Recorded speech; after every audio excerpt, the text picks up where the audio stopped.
very word secrecy is repugnant in a free and open society. Now we need a sense of global responsibility. Think 6 billion humanity equal. Sometimes it falls upon a generation to be great.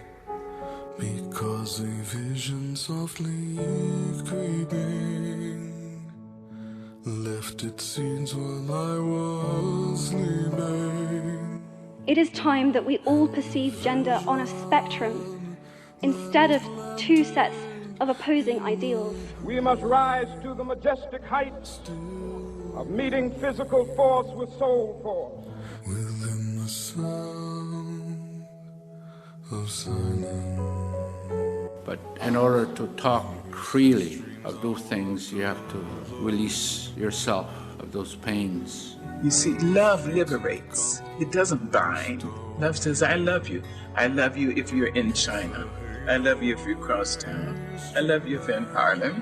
I love you. If you hit a talib with your shoe, then there would be no difference between you and that talib. You must not treat others that much with cruelty and that much harshly. You must fight others, but through peace and through dialogue and through education. Then I said, I'll tell him how important education is and that I even want education for your children as well.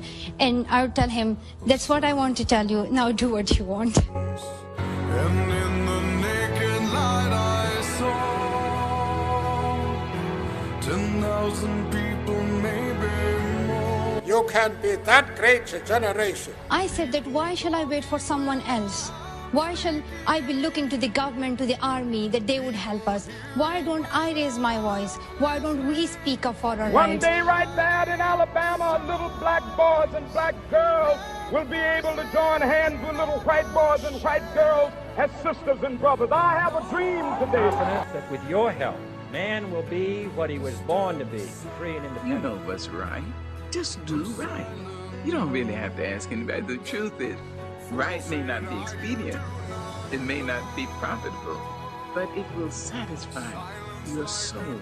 Of course, the task will not be easy, but not to do this would be a crime against humanity. All that is needed for the forces of evil to triumph is for good men and women to do nothing. Think about my granddad's lap. Think often about that night. About how some people are waiting for people like us to slide our hands against their walls and say, close your eyes. I'm going to turn on a light. Welcome to the Forum on CHRW. My name is David Seston. In ancient Rome, the Forum stood as a place where all were able to come out and discuss matters of public interest and concern, and they were able to do so in a free and open environment. Recently, at Western University and other universities around the world, students do not feel that they are able to speak their minds or ask the questions about subjects that concern them. They feel they will be judged by their friends, their peers, and their seniors because they question what is being told to them and whether what they're being told is right or wrong. We cannot have a free and just society where people are afraid to ask the questions and are afraid to speak up. This forum is a project aiming to open dialogue on these subjects that concern students. It is a place where students can talk to other students while trying to get an idea on the concepts that are floating around them without knowing why it's there. There won't be any professors or academics lecturing. This forum will be the student's voice. Because if you hear us talk about it, then maybe it's okay for you to talk about it with your friends and your classmates. The forum will focus on the what, the why, and the how. What the issue is, why it has become an issue, and how it affects Western students specifically and university students in general. What we're talking about today is the concept of the Asian model minority, as well as the Asian stereotype overall. Why this has become an issue is pretty simple. The idea sprung out of post-World War II Japanese immigration and has now spread to cover every Asian group uniformly. While it's a bigger issue in the States, as always, what happens there has ripple effects up here. With so many students from a huge number of nationalities and ethnicities, this is something that Western students will encounter. It is a complex issue, though, using the positives of the Asian stereotype to cause negative views of other racial groups, as well as showing one side of the institutional racism that exists. How this affects Western students might not be so easy to see. There's a subtle pressure on Asian students to perform better, while other people might take the stereotype to extremes. This is one of the situations where an institutional concept is flawed at its core, and only through conversation can we hope to dismantle it. So we're talking today about the model minority, which is an interesting topic to say the least. And I'm joined in the studio again today by Greg, Iman, and today we're joined by somebody new, Athena, who has actually joined me on the top 30, and hopefully will again. But we're talking about the model minority, which affects pretty much the Asian population in North America, though more so in the U.S. than it is in Canada. Again, we're seeing the bleed through up here, and that's why it's important.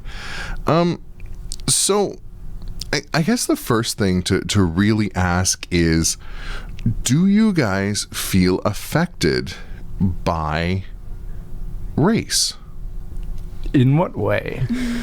In any way, like, is it a predominant part of your life?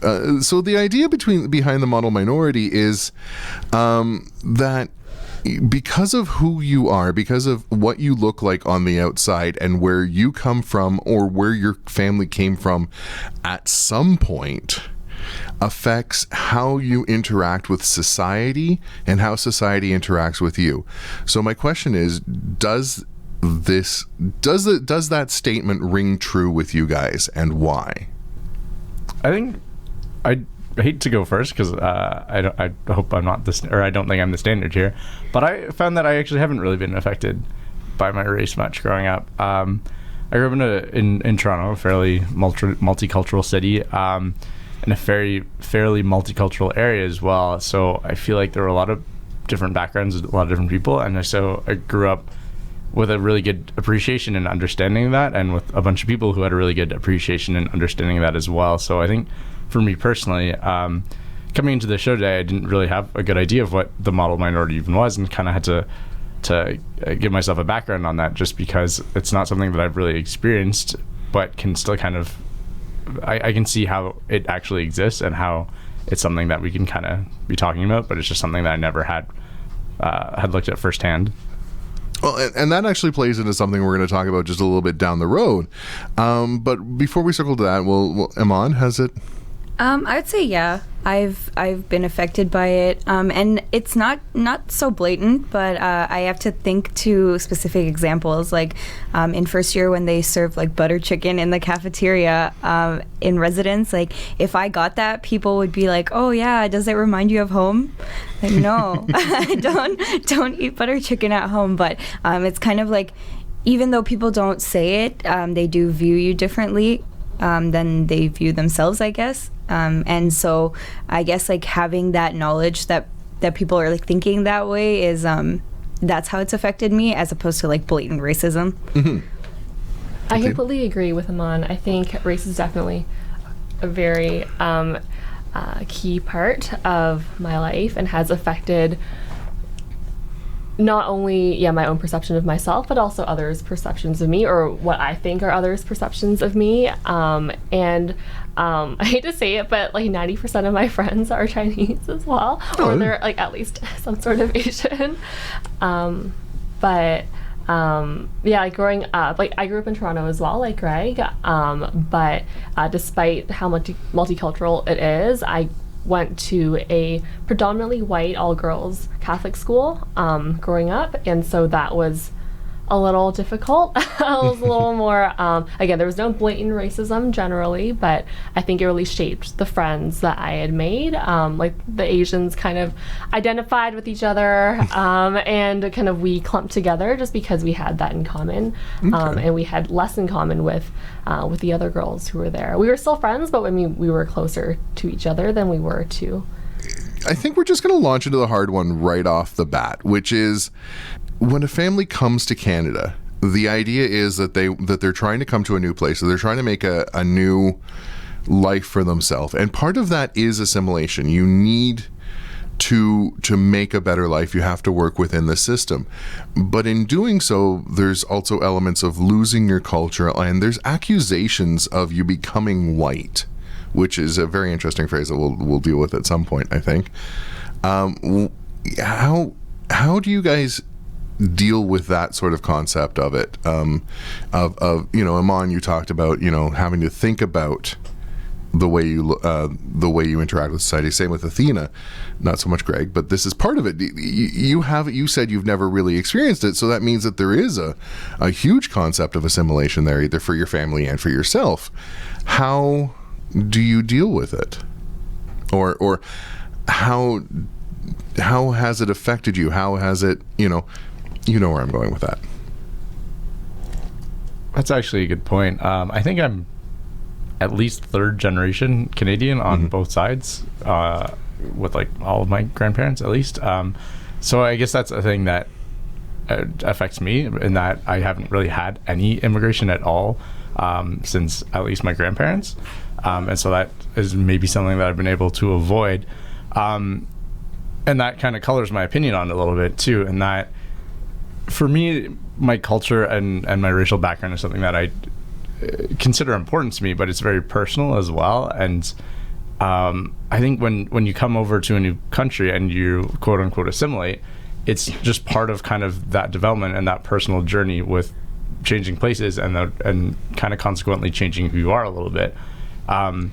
Whether there's actual oppression based on the society you're now joining is, or I guess a pressure to assimilate is a different story, but I don't see it really as much as losing culture, as so much as just changing kind of who you are and who your family is on a, I guess, more personal level.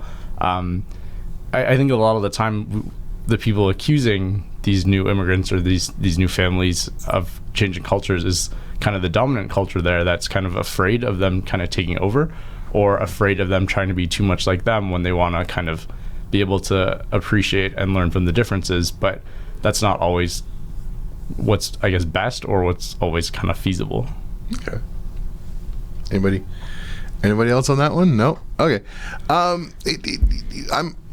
You brought up something really interesting, and I guess this is where I'm sort of trying to go with some things, is it assimilation or is it oppression? This need to become a part of the dominant society. Is it the dominant society forcing itself on you, or is it your need to assimilate to that culture? I think that it being an immigrant, you face sort of like a ceiling, like a social ceiling, if you don't assimilate yourself to the dominant culture.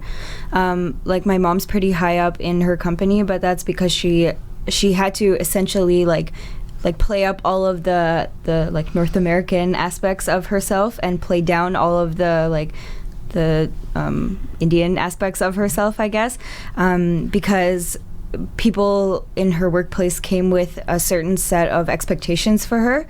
So she had to, like I was saying before, she had to overcompensate for that because of that view. So I think that it was more of a, like, I need to survive in this workplace, so I'm gonna assimilate, even though it's not like culturally what I want to do or how I want to maintain my culture. Okay. Anybody else before I launch into anything? Yeah, I can see that. And I think with individuals themselves and kind of more really specific examples, you can kind of see that more. But I think on a general level, it's more of a perceived oppression than an actual one. I think a lot of the times as a society, it's not really a conscious collective intention to kind of suppress new cultures and new ideas like that. It's just something that kind of coming into a new place with so many other people who have kind of differing viewpoints, it feels as if you're facing pushback just because it can be so different from what you're used to. Okay. How much do you think like being a male and being a minority plays into that? Because I know that like we're females, and like our experience seems to be different, but like I'm wondering if you think that there is like a relation. Probably. I hate being in this position and offering these ideas because I am really not probably the best person to be talking about these things, but I think that's part of the point too, is this is something I'm very kind of ignorant towards, and this is kind of how I perceive it, and I would love the pushback just because I am, again, speaking a lot from ignorance. So I think being male does help, especially because so many kind of cultures inherently, especially within kind of Asian cultures, already kind of value males more, and that already makes things easier. While that's not necessarily right, and not condoning that, it's just kind of a general thing that happens, and so that does kind of make it easier within that to kind of move forward, where you're going to face a lot more judgment and pushback from your own culture as a female if you're trying to kind of act more quote unquote white or assimilate a little bit more to the society. So I definitely see where you're coming from. So what about you, Athena? Have you how does your family deal with sort of the male-female differences here in North America? I think it's been a little bit different with my family, because so for my mom, she was regarded as her dad's favorite, because she was the smartest in her family, which I know sounds kind of bad, but I mean, like, out of all her brothers and sisters, and she has like 9 of them, she was like, the prospects of her getting into university were probably the best, and she ended up getting into Hong Kong University, which is like top tier in Hong Kong. I don't think I would get into that university, so I think coming here, it was different. It was a different adjustment for her, I guess. So she actually immigrated here because she had married my dad, and then he wanted to come here, so she followed him, because otherwise that would have been very difficult. And so they were both working as social workers in Hong Kong, but when they came here, it was very difficult to find a social work position, so they both had to change careers. My dad went into media, and my mom went into accounting, and she actually did very well for herself. She is now controller at her company, and she enjoys her work, and does very well, but I think it was hard, I guess, because her dad had kind of set her up to be like a doctor or a lawyer, because like he had such high expectations for her, because she was, even though she was female, she was regarded as kind of like going to be the most successful one of her family. So becoming a social worker was a little bit different, and then coming here and completely changing career path was also a definite change for her. So that circles right back around to the model minority issue, in that there is the concept within the model minority, I guess, theory. It's one of these things that it's been tossed around, it's been bantered around about, but there's no real factual evidence behind it. There's no real research to support it. So it's a theory at best. So one of the ideas with it is, that Asians are smarter. They all attend university. They're all good at math. They're all going to be doctors or lawyers, and I think part of that comes from sort of the almost stereotypical family pressure that comes for it. But that they do better at school. They do things. Have you guys felt that pressure? And where do you think that pressure and that concept comes from? Well, I think, like, if you look to the Asian cultures where these people are coming from, including myself, there's like a strong emphasis on school from a really young age. And so I don't think that it's coming to Western countries and like needing to excel here because of being in a Western country, but it's more like this is the idea that's been instilled in this culture as a whole for so many years, that like education is very important, economic success is important, and like being educated is an important way to contribute to your society. So I guess for me personally, like my parents hold that strong belief, and so when I don't perform well in school, they kind of revert back to what they were taught as children, as like, you're not going to be able to have enough money to survive if you don't do well in school, because that's what they were always taught. If they're not working hard, then you will see the effects. But in these Asian countries that are like so overpopulated, the effects are a lot higher in magnitude than just like, missing a few percent. It's more like you're like homeless or you're successful, and there's the disparity is a lot bigger. Okay. Oh, I absolutely agree. in China, especially, I know it's very difficult to get into universities because they have so few compared to the enormous population there. So it's extremely competitive. Kids study so hard. Every time I would complain about studying when I was younger, my parents would say, look, in China and in Hong Kong, they study for hours because that's like the standard there. So I think coming here, like my parents have those values as well. So growing up, I did not have much of a social life. I mean, like I still got to do like kid stuff, but it was a lot of like my parents would be like, okay, like make sure you're practicing your piano for a couple hours a day, make sure you do all your homework. So they kind of like really drove the hardworking aspect of like their own values growing up into me when I was growing up. Okay. Yeah, that kind of plays a little bit back into, I hope, what I was trying to talk about before, and that the personal aspects of the culture are still maintained, in that there's still that kind of that drive and that focus on education that still kind of shines through. And the kind of model minority idea is just trying to understand that in a way that makes sense within the context of the I guess dominant culture. In that, again, the dominant culture can't really just accept it as this other culture that is kind of there. It has to accept it as kind of a minority part, and just taking that perceived positive part of that minority culture and kind of spinning it to make it seem like a model for everybody else. Do you think it's a fair comparison? Do you think that this idea, this Western idea that that this is the way that Asian families are, this is the way that they're brought up, do you think it's fair? Do you think that it puts undue pressure on those families to perform and succeed within that sort of model minority theory? I would say so, just because it's trying to kind of take control of another culture and kind of spin their beliefs and their way of doing things in a context that can be kind of controlled by the dominant culture. Obviously, there's no real culture that values failure or values kind of doing poorly in school and slacking off. So it's just kind of fixating on this one point of their culture and then really trying to emphasize only that in order to make it work within kind of the goals that everybody kind of collectively can share. I think in Western society, it's a very like individualist culture, whereas in like Asian cultures, it's more like collectivist. And I think that a large portion of the fact that they emphasize this like need for success and like academic excellence, I guess, is because it's like what Western people understand about the Eastern cultures. It's very hard to understand somebody else's culture when you've lived in something completely different your whole life.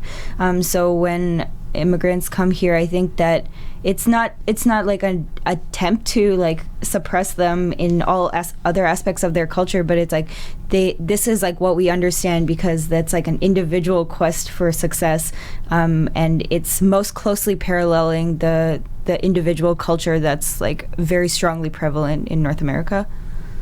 Okay. Yeah, I think that's a very good point. And I think it's not a bad thing to be seen as hardworking, right? Nobody wants to be like, oh, like, no, like, consider me a slacker instead. Like, I'd rather be known as that. Well, actually, no, I have a couple of friends who would. But in general, I feel like most people want to be seen as hardworking. So that in itself is not a bad thing. But when you apply that pressure to a whole culture and you set everybody from that culture up to be like that and match, the schema that you have of that in your mind, that is a dangerous road to go down, because not everybody, like looking back to my cousins and other family in Hong Kong, like not everybody is able to be successful, quote unquote, in academics, and not everybody does well in school, because when you have averages, people are going to fall below that average. So I think it's an unfortunate pressure. And to add to that, I think like one thing that we see nowadays is like slightly more Asians on TV, which is fantastic. But I think we are super underrepresented in the media like TV. And I think part of that is because the pressure is to succeed in academics or like business or other ways, and it's not considered successful to be in media, which is why I think that might contribute to the underrepresentation of Asians in the media. Okay. I'm going to come back to that after the break probably, but before we go to the breaks, I have the hard question. And that is, there is the accusation that the concept of the model minority was brought up to keep other minorities in check. And the idea of, well, these guys can do it, why can't you? How do you guys think that plays out? I don't know. I don't see it necessarily as comparative to other minorities. For me, it's more just a way of the one singular dominant culture to establish its dominance by kind of almost deputizing another culture in order to kind of just with the model minority idea that Asians are really hardworking and good at stuff and arguably better than Western cultures are. It's a way of kind of emphasizing that they're good at something but still downplaying it so that it's seen as lesser. So while there are aspects of it that definitely kind of can infringe on other cultures and can kind of diminutize them, so to speak, for me, it's really more about just the dominant culture still expressing dominance over everybody by way of showing that even though this one culture is really good at stuff and can do really well in the society that the Western culture is set up, it's still lesser. It's still the minority, and it's still kind of the small subset of what is otherwise a dominated culture. Okay. I think that it's more of like viewing all minorities as like one pool of people as opposed to all the different cultures that they come from. To regard someone from like an Asian country as the same as someone who comes from like an African country it's just not equal. Like I don't think that, I mean, like they come from such different backgrounds and they face different challenges growing up, that it's unfair to compare someone who was successful in like China, for example, to someone whose parents like lived in poverty in Africa, and to expect them to perform the same way coming into a new country is maybe warranted, because we want everyone to be contributing to the country, but they won't all be doing that in the same way, and so I don't think that every like minority group should just be lumped into one, but rather it's probably more beneficial for everyone to kind of consider the strengths of each group as individuals, rather than as one big group. I completely agree with that. And going back to what Greg was saying earlier about like that kind of downplaying the achievements of the minorities, I think because like for example, I'm not very good at math. But, what? You're breaking stereotypes. Oh my God, that doesn't happen ever. But like when I like got my tutoring for math and actually like passed things and like did more than pass them, I was really proud of myself because it's something that I was struggling with, because my calculus teacher was very, very hard. When I was doing well, like I felt really good about that, and I guess like other people weren't as, I guess, didn't share in that, I guess, in the sense that they just assumed that, because I'm Asian, I should be good at math anyways, so. Well, and that goes right up to it. Do you think that there was additional pressure on you from your math teacher, who was ridiculously hard, as you say? I don't know. I never took calculus, so I stopped long before calculus. Though it was still a thing when I was a kid, yes, it still existed. Do you think that there was additional pressure put on you because you were Asian, or additional expectations from teachers, not just in that instance, but at university as a whole, or throughout your education career? It's hard to say. In my high school, it was fairly academically rigorous, so I feel like there was a higher expectation for everybody who was there compared to other schools, perhaps. Coming to a university, I would also say it's hard to say because the classes were fairly large and your professors didn't really know you individually. Which sounds bad, but that's not. I don't mean it that way. Can you edit that out? But I mean, I don't think because my professor knew me as an Asian, that he would expect, this Asian girl should be doing really well in my class. Well, and before we get to the other two, I'm actually not going to edit that out for the specific reason that you're actually 100% right in that part of the sort of the complaints that come about with the model minority is that in education and stuff like that, there is an unfair sort of bias put on, and I do believe it does exist, but particularly at the university level, it starts becoming very, very hard when there's 400 or 500 people or several thousand sitting in a lecture going, how do you individualize it like that? I'm an anthropology student. Maybe one of these days I'll understand that large classroom feeling, but I don't think so. Iman, I think you had something you wanted to say. No, Greg? Have you guys felt any undue pressure, even growing up? Again, I would say no, but that's just me. I apparently have some contrasting experiences, so yeah. Well, no, that's actually a really, really good thing because we have a good spread for this one today because, Greg, you're from a more established family. You're also male. Which, we do need these demographics, and one of the things we talked about earlier as we were getting ready for the show was how does the model minority, because a lot of people focus with the model minority and stuff like that on immigrants and first geners, but the reality of the matter is Asian, both some divide into Eastern Asian and South Asian, but Asians as a whole have been in Canada for longer than there was Canada. And there have been families here that have been established that long and have maintained sort of their cultural identity and stuff like that. So, this when we're lumping people together as the model minority, all Asians are like this. Well, this is not a shared experience for everybody. So Greg's experiences are quite different. Where, we're sitting there going, okay. You should be experiencing all these things. Why don't you have an opinion on this? And Greg's in here going, it just never happened.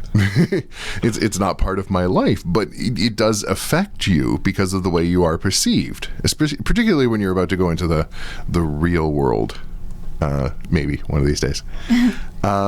Whereas Iman, I think there's some pressure on you, familial pressure as to how to do it, and Athena, I think, the same way. So, a lot of what's being said is actually more aimed at you guys, but it's that shotgun effect that we're going to hit everybody that sort of looks the same without a real thought on that. And I'm not entirely sure that's fair. Yeah, sort of a tangential thought to that, if that's all right. Please. But I think back to what Iman was saying earlier, that's where it becomes a little bit more interesting when you're talking about the different minority groups and how you can't lump them all together. Even though Asians have kind of been in Canada for hundreds of years, the fact that there is still a steady immigration and that is one of the kind of biggest groups that continually immigrates to Canada year in and year out kind of contributes to that, in that while people have been here for hundreds of years, there's also new ones coming every year.